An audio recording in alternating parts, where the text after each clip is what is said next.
When darkness fell, something was moving in the southwest corner of Arkansas.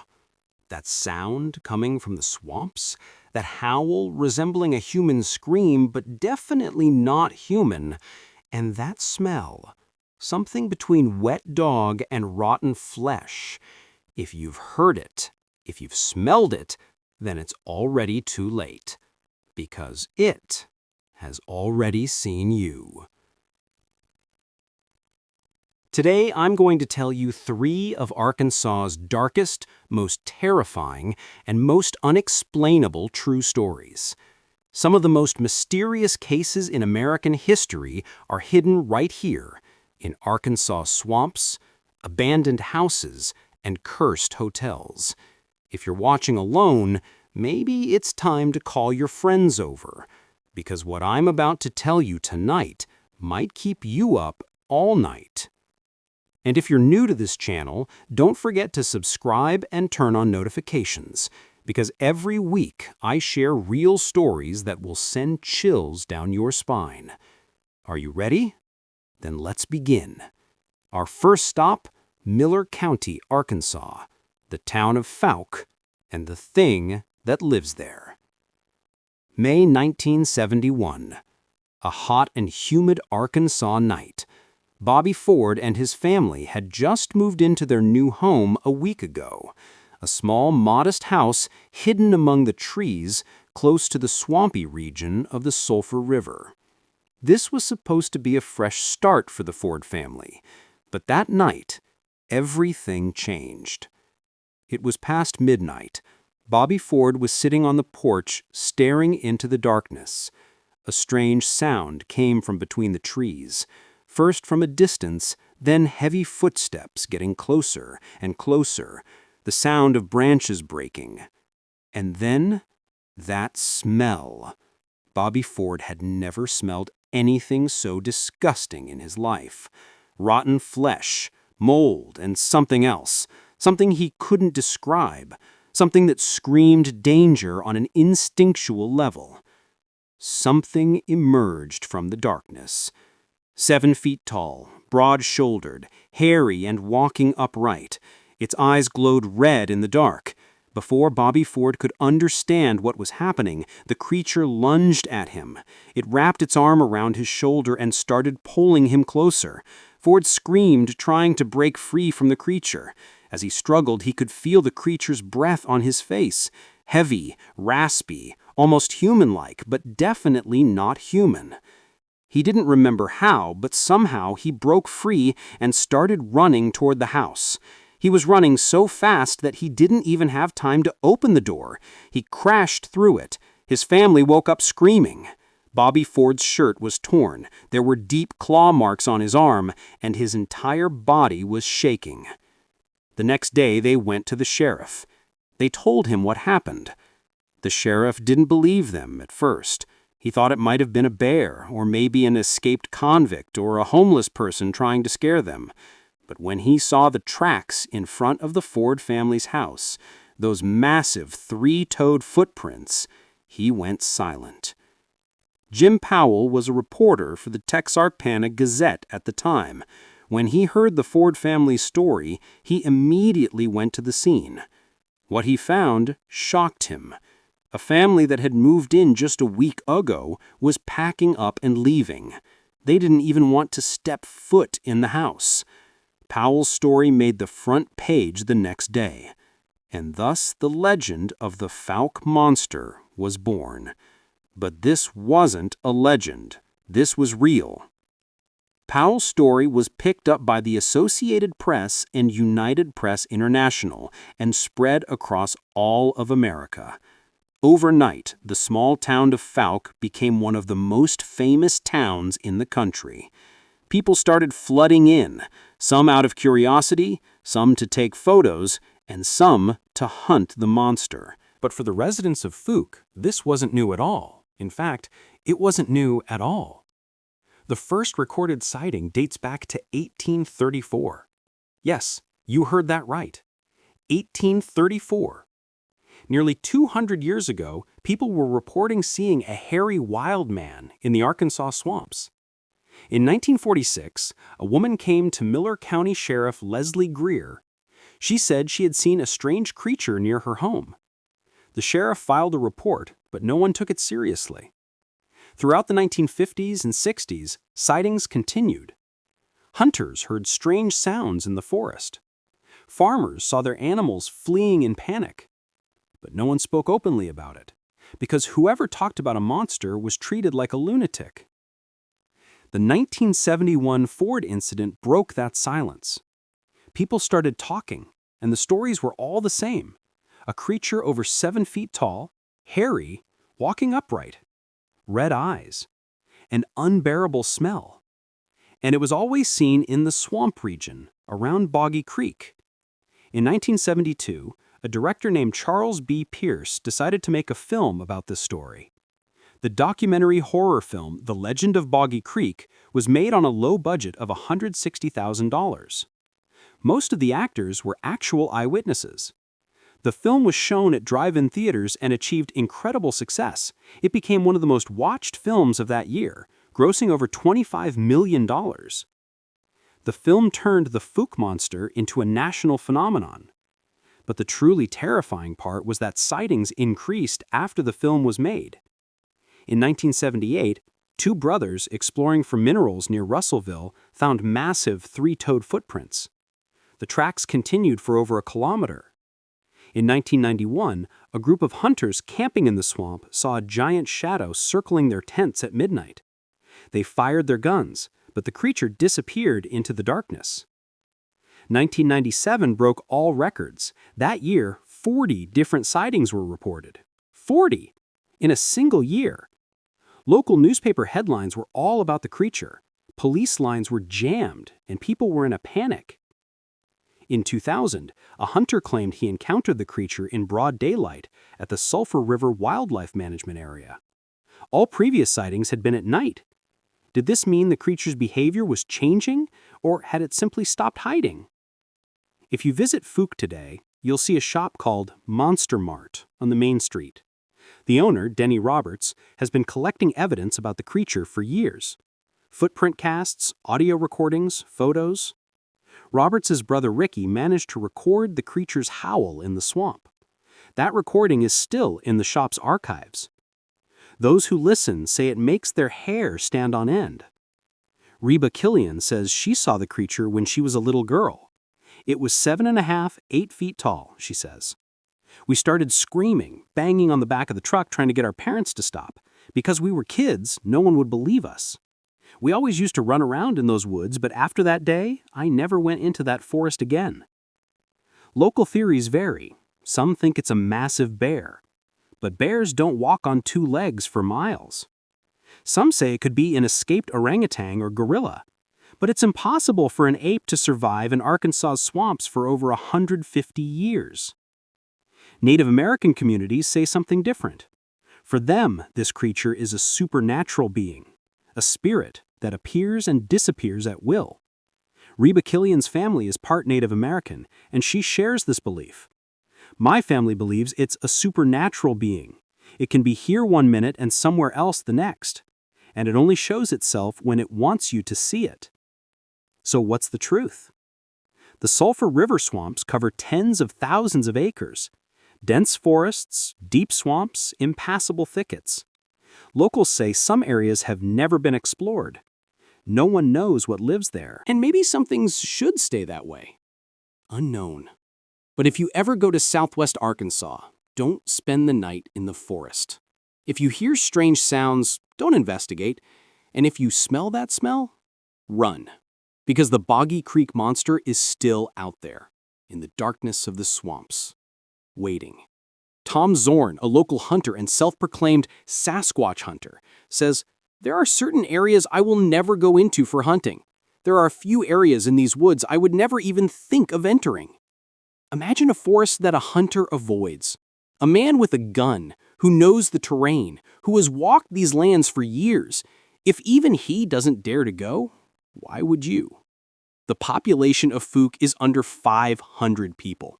Everyone knows everyone, and almost everyone has a story of either themselves or someone they know encountering the creature.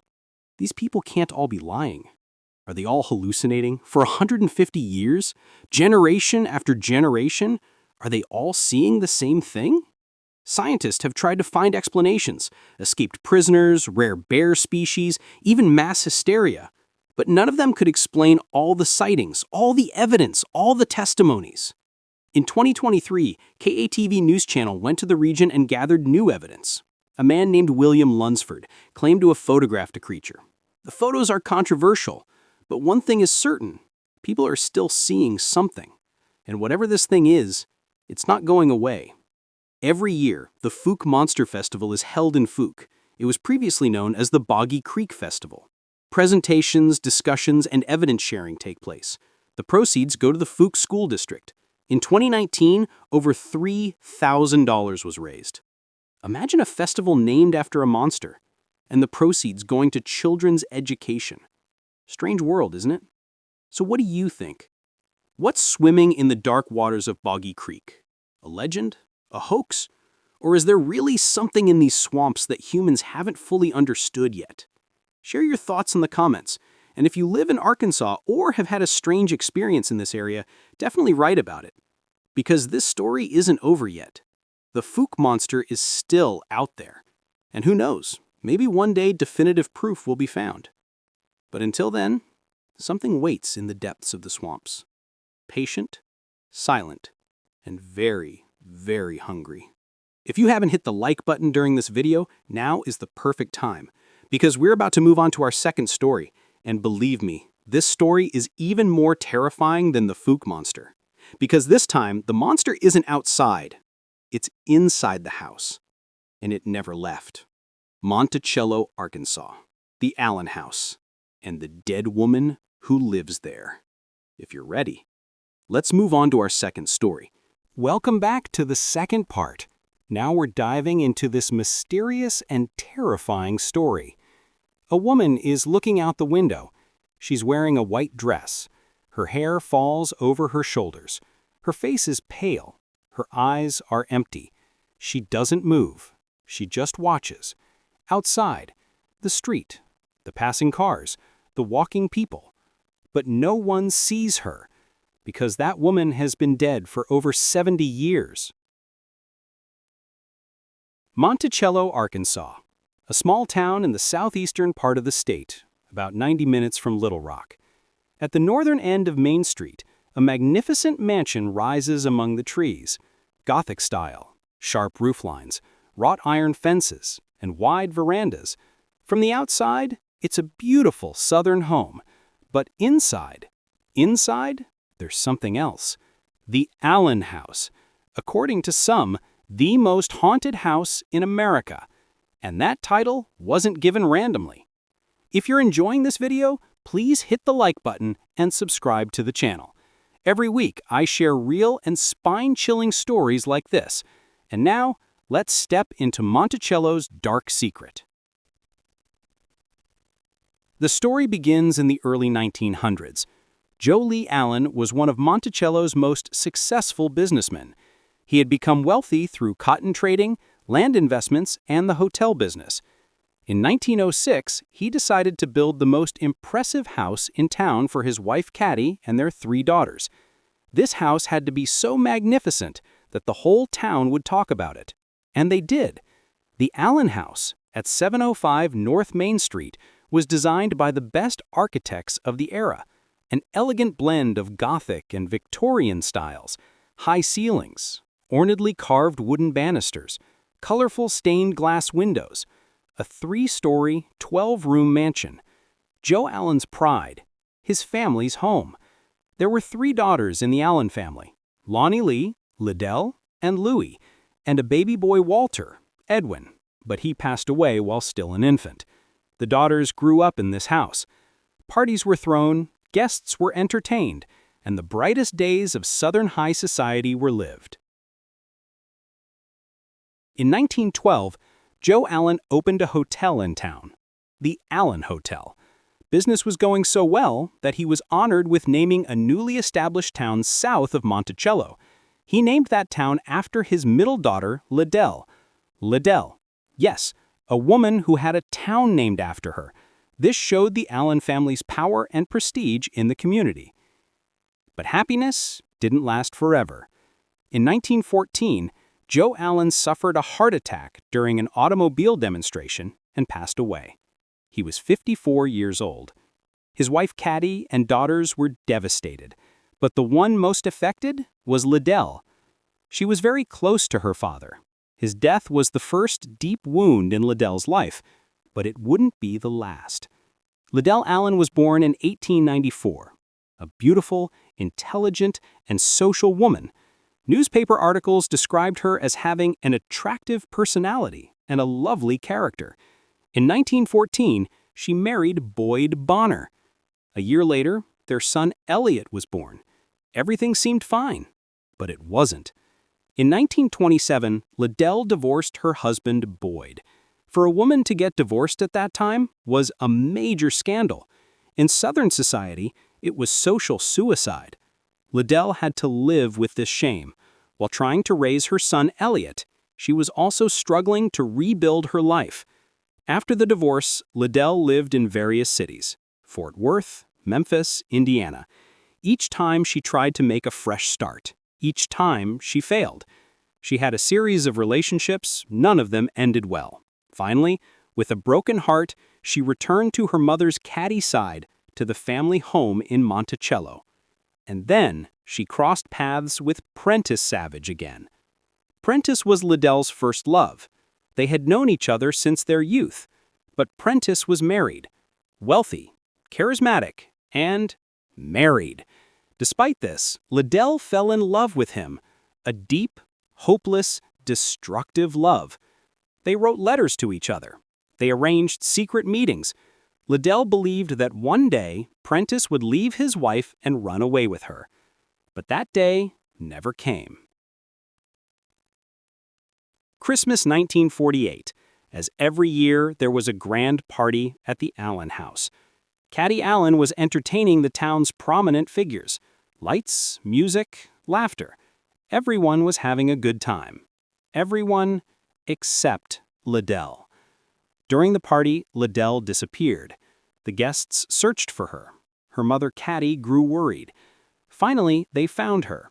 In the master bedroom, lying on the floor, an empty glass beside her.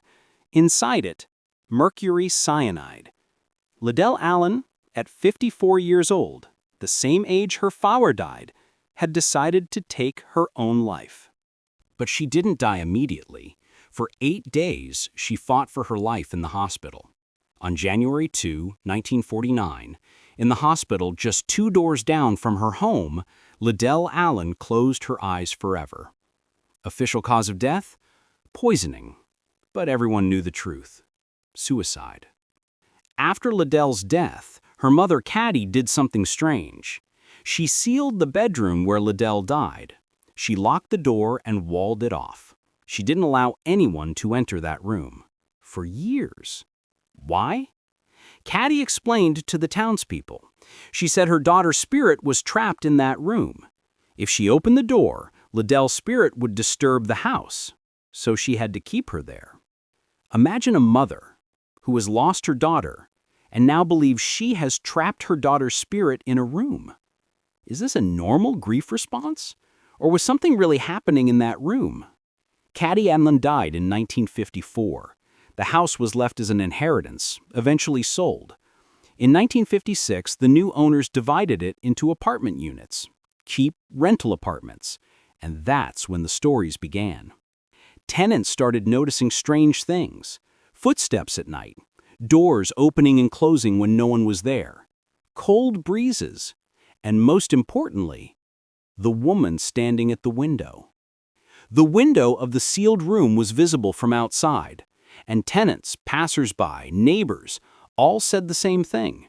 A woman stands at that window, a woman in a white dress with a pale face, looking outside. But when you go inside, no one is there, because that room is still sealed. No one can enter. So who is the woman at the window? In the mid-1980s, the house was sold again. The new owners decided to restore it as a single-family home. And finally, after nearly 40 years, they opened the sealed room. Do you know what they found inside? A bottle. A small bottle sitting on a closet shelf. The label read cyanide, the same substance Liddell used to poison herself. Why did her mother Caddy keep that bottle? Why did she leave it in that room? As a memento? Or did she seal it along with her daughter's spirit? We'll never know the answer, but with the opening of the room, paranormal activity increased. In 2007, a couple named Mark and Rebecca Spencer purchased the house. Mark was a professor at the University of Arkansas Monticello campus. He and his wife decided to restore this historic house and live there. They knew the house was haunted. Everyone knew. But Mark was skeptical. He didn't believe in ghosts. Do you believe in these kinds of haunted mansions? Please share your thoughts in the comments. That is until they started living there. The first strange incident happened a few weeks after they moved in. Rebecca was cooking in the kitchen. She heard footsteps coming from upstairs. She thought her husband had come home, but Mark was still at the university. When he came home, Rebecca asked him, "Did you come home earlier?" Mark looked at her puzzled. "No, why?" Rebecca told him about the footsteps she heard. Mark laughed. He said it was just an old house making noise. Wood expands, creaks, and so on. But the footsteps continued. Every night. From upstairs, from the hallways, sometimes stopping in front of doors, then moving away. Then the shadows began. Dark silhouettes, in corners of rooms, in hallways, on stairs. You'd catch them out of your corner of your eye, but when you turned, they'd disappear. The Spencer family tried to explain these too. Tricks of the eyes, light reflections, fatigue. And then they started seeing faces. Mark Spencer woke up in his room one night. Someone was standing beside the bed. He couldn't see clearly in the dark, but it was a woman's silhouette. He thought his wife Rebecca was looking at him. "What's wrong?" he asked. No answer came. He turned on the lamp. No one was beside the bed. Rebecca was next to him sleeping. Rebecca had an even more terrifying experience. One day when she opened the closet, she saw a woman inside. A woman with a pale face, wearing old-fashioned clothes. The woman looked at her and giggled. Then she disappeared. Rebecca screamed and slammed the closet shut. When she opened it again, there was nothing inside. Mark Spencer was an academic man, someone who believed in evidence, data, science. But he couldn't explain what was happening in his house. Finally, he decided to invite professional paranormal investigators. The investigators came. EMF detectors, thermal cameras, audio recording devices. They spent the night in the house, and what they found changed Mark Spencer forever. There were unexplainable sounds on the audio recordings. Whispers, a woman's voice, and even more chilling, a name, Liddell. Thermal cameras detected cold spots. In certain rooms, especially the old sealed bedroom, the air temperature would suddenly drop, as if someone was standing there. EMF detectors went crazy. Electromagnetic field readings were far above normal levels. According to paranormal investigators, this was a sign of spiritual presence. But the most shocking discovery was yet to come.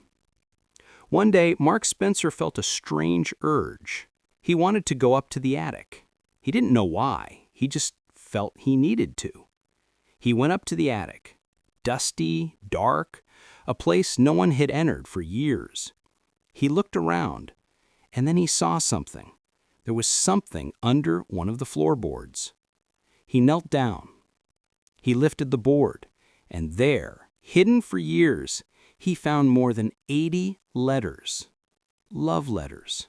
Liddell Allen's love letters. Letters she wrote to Prentice Savage but never sent. Letters she received from him.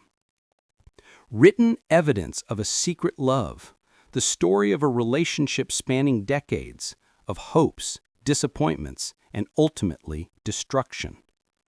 As Mark Spencer read these letters, he came to know Liddell, a beautiful, intelligent, but fragile woman, Someone thirsting for love, wanting to be accepted, but always disappointed. There was hope in the letters. She believed Prentice would come one day. But in the later letters, hope gave way to despair, and then nothing. Mark Spencer compiled these experiences in a book, A Haunted Love Story, The Ghosts of the Allen House. The book received national attention. People were moved by Liddell's story, her tragic love, and her inability to leave her home even after death. Today, the Allen House is still the Spencer family's property, and it's still haunted. Rebecca Spencer says, "We definitely saw spirits or ghosts in the house. Not very often, but we saw them. Shadow figures are definitely there." Paranormal investigators regularly visit the house.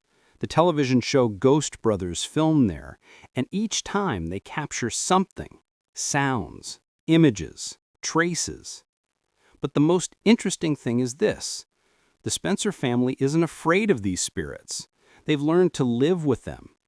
According to Rebecca, the spirits of Liddell and other Allen family members aren't hostile. They're just there in their home. They don't want to leave. 6 different spirits have reportedly been detected in the Allen house. Liddell, her mother, Catty, her father, Joe, her siblings, and an unidentified small child. They're all there, all together, a family even after death. Every year in October, the Allen house opens to the public. Tours are held before Halloween. People walk through the house, listen to the stories, and maybe see something. Some visitors leave without feeling anything. Others have experiences they'll never forget. Some feel their hair being pulled. Some hear voices whispering in their ears. And some see the woman standing at the window. Liddell Allen has been in her home for over 75 years. She died for love. But her love abandoned her. Her family abandoned her. Everyone abandoned her. But she never abandoned the house. Maybe that's why she's still there. Maybe she's waiting for Prentice to come, for her father to return, or just for someone to see her, understand her, love her. If you go to Monticello, Arkansas, drive down North Main Street, you'll see the Allen house. Among the trees, magnificent and silent. Look at the windows. Maybe you won't see anything. Or maybe Liddell will see you. And if she does, wave to her, because she's been alone for so long. She deserves a greeting. But don't go at night, because at night, other things awaken in the house. If this story moved you, let me know in the comments. What do you think about Liddell's story? Can a spirit really remain bound to this world because of love? Or is all of this just a product of our imagination? And now we're moving on to our third and final story. This story is perhaps the darkest of all, because this time it's not a ghost, but a monster. But this monster didn't live in the swamps. It lived in a luxury hotel, and it was responsible for the deaths of dozens of people. Eureka Springs, Arkansas, the Crescent Hotel, and the man who lived there, Dr. Norman Baker. But Dr. Norman Baker wasn't a doctor. He was a charlatan. And now I'm going to tell you his story. Welcome to the final part and the most exciting part. A hotel rises at the peak of the Ozark Mountains. On foggy nights in the moonlight, it looks like it came from another world. Gothic towers, stone walls, wide windows. As magnificent as a French chateau, and extremely eerie. Because hundreds of people died within the walls of this hotel, some by accident, some from illness, and some because of one man's greed. After giving up their last pennies, they took their final breaths in the cold morgue in this hotel's basement, the Crescent Hotel, Eureka Springs, Arkansas. Its official title, America's Most Haunted Hotel. Dozens of television programs have filmed here, hundreds of paranormal investigators have worked here, and every night something moves through the hotel's corridors. If you've made it this far and still haven't subscribed, now is the perfect time. Hit the subscribe button and turn on the notification bell, because this story will keep you up at night. The story begins in 1879. That year, the town of Eureka Springs was founded at the foothills of the Ozark Mountains. It was home to 60 natural mineral springs. Native Americans had believed for centuries that these springs had healing powers. The Osage tribe considered the area sacred. When white settlers heard these legends, they flocked to the area. A doctor named Dr. Alva Jackson claimed he cured his son's eye condition with these waters. The news spread. Eureka Springs became one of America's most popular healing centers. Construction began in 1884. Architect Isaac S. Taylor was one of the best of his era. He designed a massive 5-story structure with 150 rooms. Irish stonemasons began working, and before the hotel was even finished, the first death occurred. A stonemason named Michael fell while working on the roof, all the way down to the 2nd floor. He died on the spot. The place where he fell is now the area where room 218 is located. Michael's body was removed. Construction continued, but Michael never left. In 1886, the Crescent Hotel opened. Newspapers wrote, "No more magnificent event has been seen in Arkansas." The wealthy and the cream of society flocked in. The hotel became a symbol of luxury. But the golden age didn't last long. In the early 1900s, interest in mineral waters declined. Tourist numbers dropped. In 1908, the hotel was converted into a college for young women. In 1924, the school closed. It reopened in 1930, closed again in 1934. The Great Depression had hit everything. The magnificent hotel stood abandoned. And that's exactly when Norman Baker entered the scene. Norman Baker. Engrave this name in your mind. The most dangerous charlatan in Arkansas history. Baker was born in 1882 in Iowa. He was charismatic and extremely persuasive. In his youth, he worked as a hypnotist on the vaudeville stage. He mastered the art of manipulating people. In the late 1920s, he established the KTNT radio station in Iowa. He began promoting alternative treatments on his programs, and one day he made the claim that would change his life. He said he had found the cure for cancer. He had no medical training, he had no scientific basis, it was completely fake. But he claimed he could cure cancer without surgery, without pain. He said he had a secret serum. Desperate patients flocked to him, people searching for a last resort. Baker sold them hope and took their last pennies. The American Medical Association launched an investigation. They wanted to analyze Baker's serum. Baker refused. He said it was a conspiracy. He marketed himself as a hero of the people. In 1931, his radio license was revoked. In 1936, he was convicted in Iowa for practicing medicine without a license, but he didn't give up. In 1937, Norman Baker purchased the Crescent Hotel. He completely transformed the hotel. It was now the Baker Cancer Hospital. He painted the exterior purple. Purple was Baker's favorite color. Purple was everywhere. This color can still be seen at the hotel today. Baker promoted the area as America's Switzerland. His slogan, "Where sick people get well." He promised that cancer could be cured without surgery. And people came. Hundreds of them. Sick people, dying people, people who had tried everything conventional medicine could offer, searching for a miracle.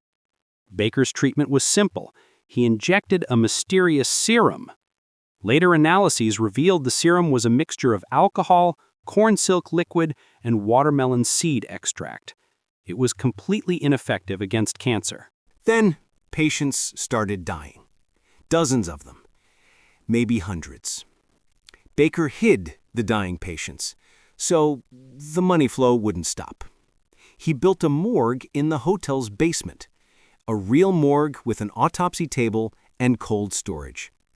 Dead patients were carried here under the cover of darkness. Some patients were in too much pain. Their screams were disturbing. Baker designated a section of the hotel as the suffering ward. He covered the windows, he installed locks on the outside of the doors, he had soundproofing installed. Dying patients could scream as much as they wanted. No one would hear. In the luxury hotel at the top of the mountain, between purple walls, people were dying, screaming. And a few corridors away, other patients believed the miracle treatment would save them. In 1938, a federal investigation began. In 1940, Norman Baker was arrested for mail fraud. He received a 4-year prison sentence. He was released in 1944. He died in Florida in 1958. But at the Crescent Hotel, Norman Baker is still there. Staff and guests have been seeing Baker's ghost for years, a man in a white suit with a purple tie, walking through the lobby, wandering in the basement. Ghost tour guide Aaron Davidson says, "He is the most hostile ghost. You don't want to provoke him. He's been provoked in the past, and it didn't end well." Baker isn't the only ghost. Michael is still in room 218. This room has become the hotel's most requested room. Guests experience strange things. Doors open and close by themselves. The television turns on randomly. Some say they've seen hands coming out of the bathroom mirror. Others have heard the scream of a man falling from the ceiling. Then there's Theodora, the ghost of room 419. She was a cancer patient during the Baker era. She appears especially to housekeeping staff. She politely introduces herself. "I'm Theodora." Then she disappears. The third-floor corridor is one of the most active areas. After 11 at night, the sound of a wheeled gurney is heard. Then a nurse in a white uniform is seen. She's pushing the gurney. Something covered with a white sheet is on it, human-sized. At the end of the corridor, both of them disappear. This is how the dead were transported during the Baker era, after 11 at night. And now, more than 80 years later, this scene still repeats itself. Strange things happen in the kitchen, too. One morning, Chef Steve Garrison saw a child running through the kitchen. Old-fashioned clothes, thick glasses. When he looked again, the child was gone. Another morning, all the pots flew off their hooks. No one was there. The basement is the most terrifying area. The morgue is still there. Baker's autopsy table stands in its original condition. The cold storage is visible. When people enter the morgue, they start crying. They feel unexplained sadness. They hear whispers, voices asking for help. In 2005, the Ghost Hunters program filmed at the hotel. They claim to have captured a full human figure on their thermal cameras. In 2019, an unexpected discovery was made. While excavating in the hotel garden, hundreds of bottles were found. They were bottles of Baker's miracle serum, and some jars contained surgical specimens, tissue samples taken from patients, human parts buried underground for 80 years. Baker had buried everything, but the earth eventually gave up its secret. Today, the Crescent Hotel operates as a member of Historic Hotels of America. In 1997, Marty and Elise Roenick purchased the hotel. Marty died in a car accident in 2009. Elise continues to run the business. Ghost tours are held every night. Night manager Stephen Carey says, "When the sun goes down, everything changes." He receives phone calls from empty rooms. Security checks. No one is there. If you go to Eureka Springs, spend a night at the Crescent Hotel. Request room 218 or 419. Join the night tour. Go down to the morgue. Maybe you won't see anything. Or maybe Michael wants to meet you. Theodora says hello. You might see the nurse passing by with her gurney. And if you feel a cold breath in the morgue, don't look behind you. Norman Baker is still there, smiling, looking for new patients. I told 3 stories tonight. The Monster in Fouke Swamps, The Cursed Love in Monticello, The Death Hotel in Eureka Springs. All three in Arkansas. All three real. Arkansas is known as the natural state, but beneath this nature lies something else. Dark, mysterious, unexplainable. Maybe some places are cursed. Maybe death isn't always the end. Thank you for listening to these stories. Write in the comments which story affected you the most. See you in the next video. Be careful in the dark. Subscribe and see you in the next video. Was there anything in these stories that truly scared you? Write it in the comments.